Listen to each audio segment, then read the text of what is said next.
Hi there, this is Cantor Mike Weis with an overview of the system we use to chant Torah, Haftarah, and the Megillot in the synagogue.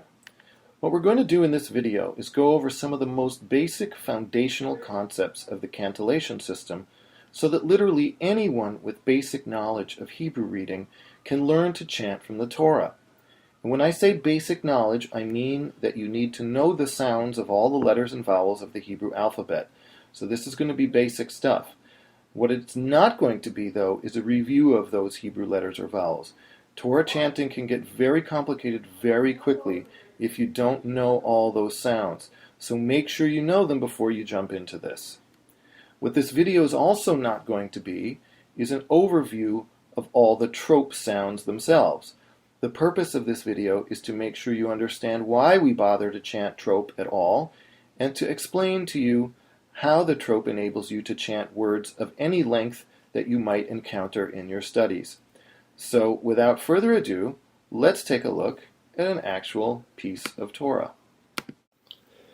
So, here we have a piece of Torah, up close and personal. This is a piece of an actual Torah scroll, and you may even already know how to chant this particular piece of text, which you may recognize as the Shema and Ve'ahavta.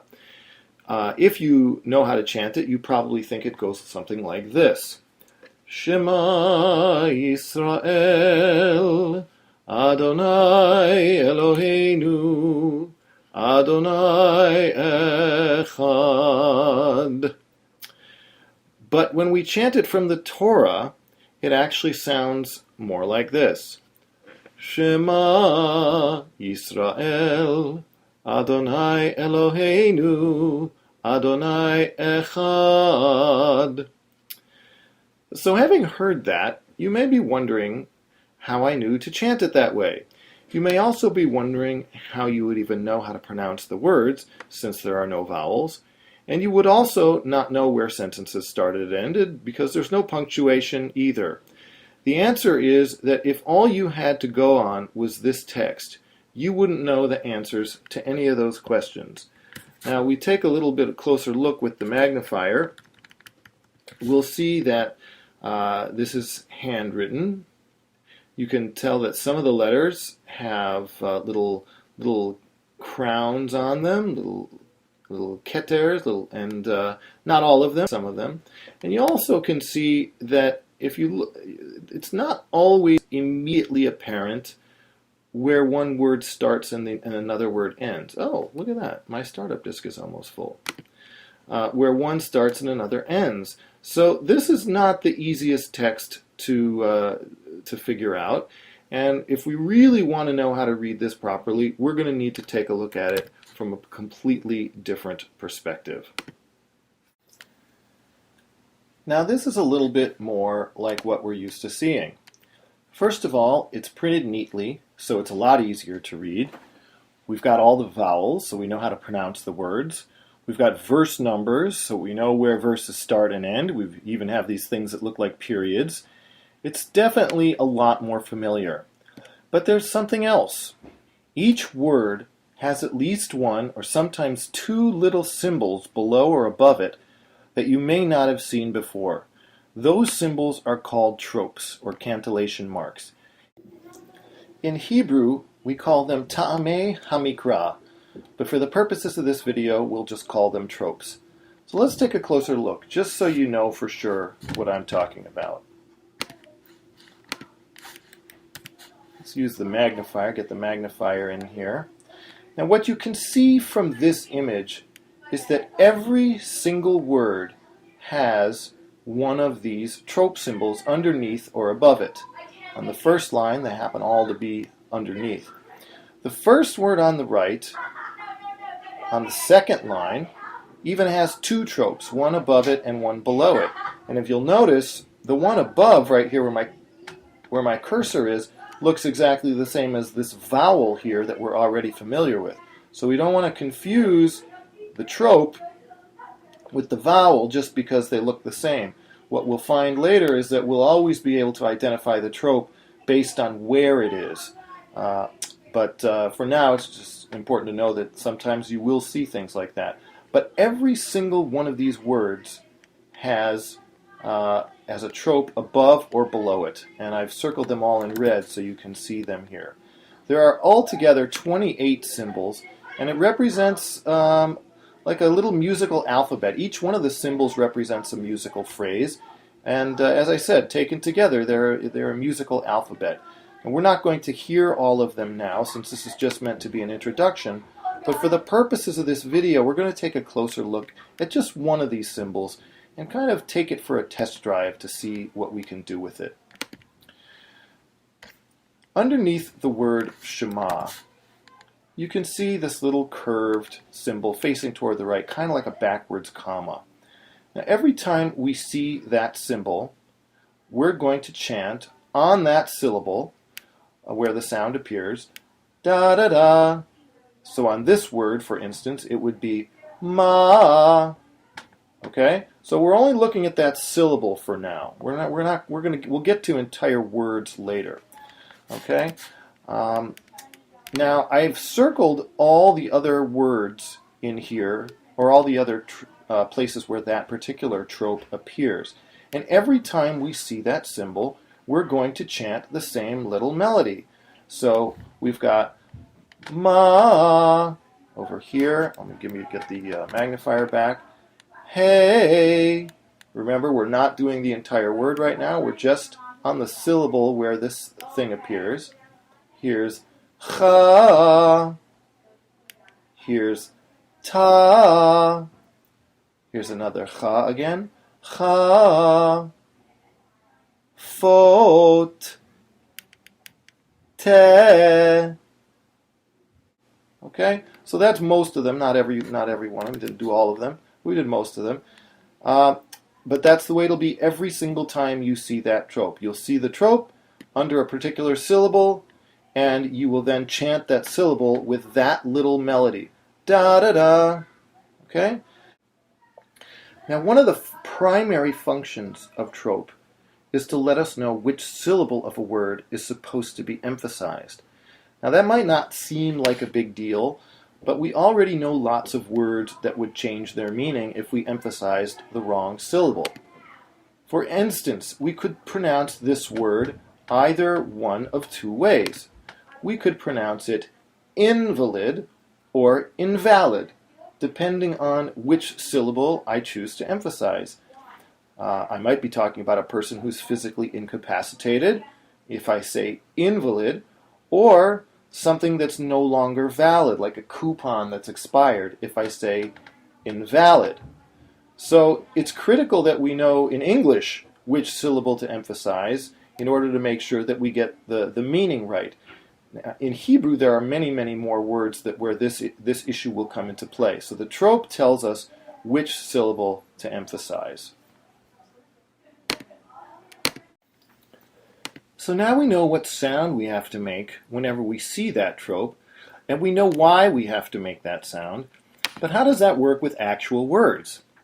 We happen to have a few examples here that we can work with. So let's start with the Shema. Okay, here we have the word Shema. We know that when we see the symbol, we say da-da-da, ma. Okay, now that gets us halfway there. Because it only shows us how to chant one syllable. The question is, what do we do with that other syllable? If you know anything about music, then you already know what a pickup is. Each trope has a pickup, which we may or may not need, depending on the length of the word and where the emphasis is. If the term pickup doesn't mean anything to you, then just think of each trope as being composed of two parts. A get ready part and a go part. Of course, we want to keep in mind that we're reading all this from right to left, which is why I have the little arrow guy in there. So before we get into multisyllabic words, which is obviously most words, including a word like Shema, let's make sure we understand how to deal with words of one syllable. Once you understand how to apply a trope properly to words of a single syllable, you'll have the basis for applying them to words of any length. So let's start with the word et on the second line, second word in from the right. Let's take a closer look at it in isolation from the rest of the text. So in a one-syllable word like et, all we have to do is chant the notes we already know while saying the word. We know the notes, da-da-da, and we know the word et. Together, it sounds like et. Now I put the little running guy under it so that you remember that this is the go part of the trope. All right? Let's try another example. This is the word al. Again, all we have to do is put the sounds together with the word. We have our trope, da-da-da, and we have our word, al. And together it sounds like this. Al. Okay, let's try one more example before we move on. Before I chant this one for you, you might want to pause the video and try it yourself. If you got it right, it should have sounded something like this. Bach. The trope is da-da-da, or da-da-da. Sorry saying it. The word is Bach, and together they sound like Bach. Now, one thing I will tell you is that if you do not absolutely know all the sounds of all the letters and vowels in the Hebrew alphabet, this will get a lot more difficult really fast. So if you think you need a review of your Hebrew letter and vowel sounds, then stop watching this and get going on your Hebrew. There are plenty of free apps and videos out there, so get those sounds down and then come back and try this. You'll get a lot more out of this once you've got those sounds out of the way. And be clear that it's the sounds you need to know, not the names of the letters and vowels. Don't get caught up learning the names. You can always come back and learn them later. Now, let's take a look at a word that's a little bit more complicated. This is the word Shema. Not a hard word to pronounce, and it's got our same trope symbol underneath it, which, by the way, is called tipcha. But this time, there's a second syllable. Instead of just the go part, which you already know how to chant, now there's this other syllable to deal with. We're going to call this the get ready part. And I put the little guy there who's on his marks ready to go. Now for you musicians out there, we'll need a pickup. And it sounds like this. Shema, Shema, Shema, Shema, Shema. Remember that we're always chanting actual words that mean something. So really push yourself to make sure it sounds like a word and not a bunch of disconnected syllables. So you're not saying Shema or Shema. You're saying Shema. If it takes you time on some of the more complicated words to get to that point, you have to say it out loud a few times. Be sure to take whatever time you need to make sure the word actually sounds like a word and not just like a bunch of syllables. Now, let's take another look at another word from the same passage that we've been working on. This is another two-syllable word, hayom, with the emphasis on yom. We know how yom goes. It goes like this. Yom. And just like with Shema, we add our pickup or get ready note, and it sounds like this. Hayom, hayom, hayom. Okay? Let's look at one more word that follows the same pattern. This is the word leot. You might want to pause the video and try this one for yourself before hearing the answer, which, if you got it right, would have sounded something like this. Leot, leot, leot. Okay, so this is great if all you have is words of one or two syllables. But what do you do when the words get longer? This is the word Elohe. Not a long word, but 3 syllables long. You'll notice that the trope is still there under the last syllable. Hey! No different than what we've experienced before. But this time, instead of one get ready note, or pickup note, we've got 2. We're not going to do anything fancy. We're just going to repeat that get ready note. Elo. And then we put it together with the hey. Elohe, Elohe, Elohe. So however many pickup notes or however many syllables you have before the trope, you're just going to lengthen or repeat that get ready note until you get where you want to go. Now let's look at an even longer word and see if you can do this one on your own first. How'd you do? Again, we've got our go syllable that sounds like this. Fot. And now we've got 3 pickups or 3 syllables to get ready. So all we're going to do is repeat that same pickup 3 times, like this. Le, to, ta, right? Le, to, ta, fot. Is this making sense? I hope so, because now I'm going to ask you to pause the video again before I do this one.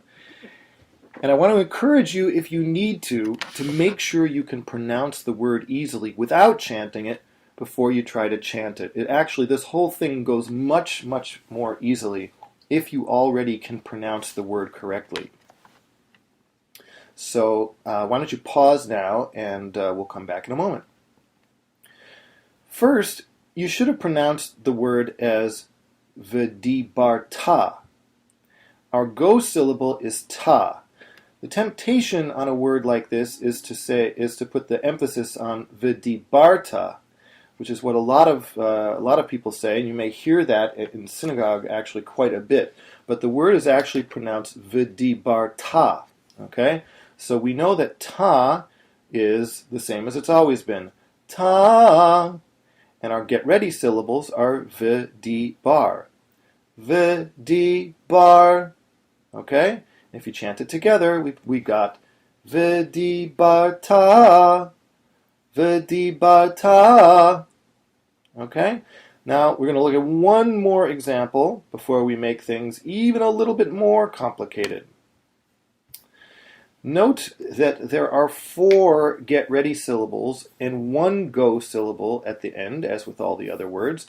The only difference here is that you have this line. You have this line here that I'm pointing to that looks like a hyphen, and it's called a makaf.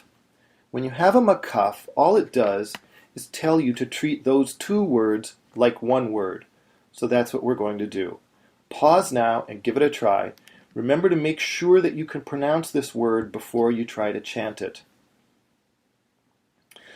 Now this word is a little more complicated, so if you didn't pronounce it exactly like I do, don't worry about it yet.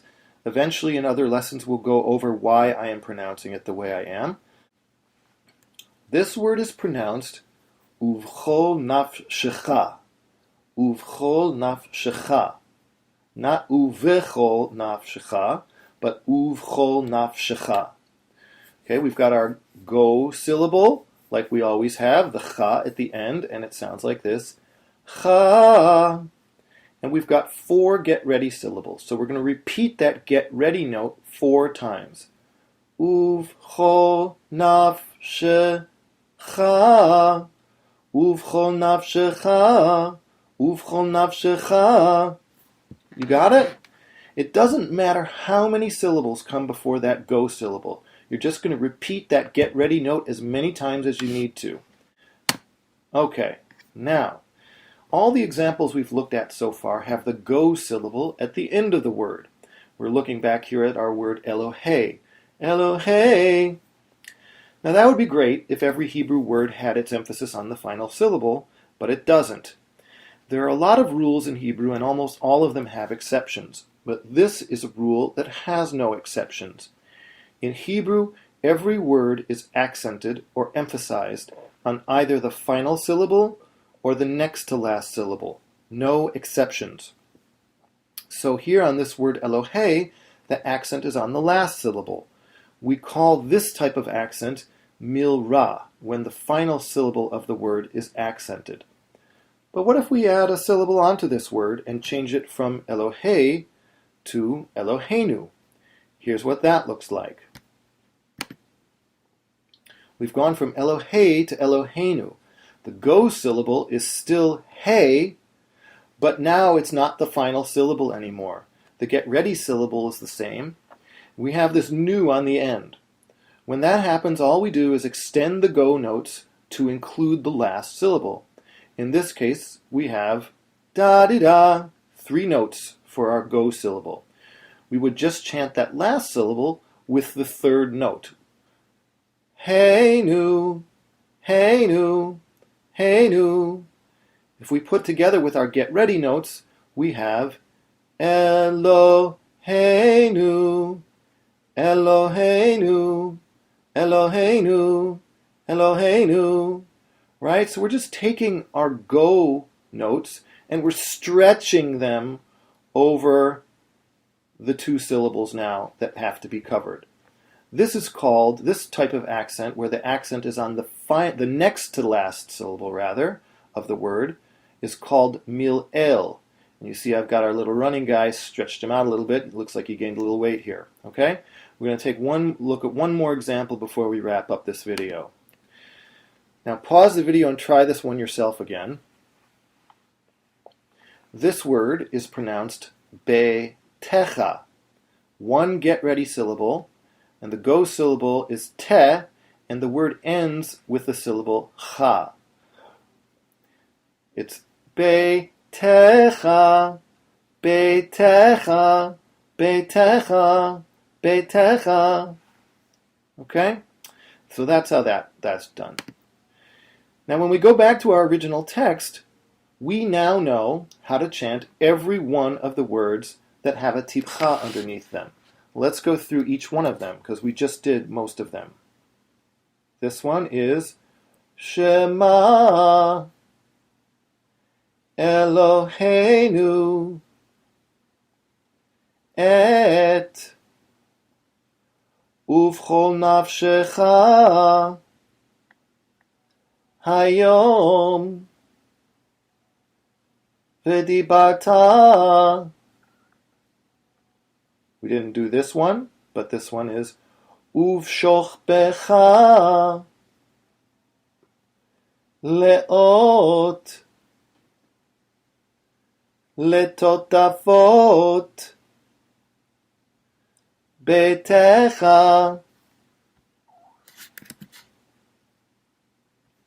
Okay?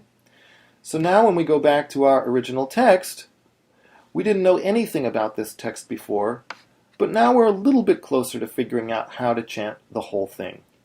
In subsequent videos, we're going to take a closer look at the entire trope system and break it down into nice, easy-to-digest chunks that I hope will make the process of learning it easier for you.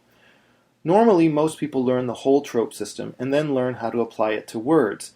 But since the whole point of the trope is to be able to use it to chant words, I thought it would be better to start chanting words first and then learn the rest of the tropes later. So, we'll see you next time. If you have any questions, feel free to email me and I'll be happy to help. Let me put my email address on screen and you can write to me whenever you need. Thanks for watching.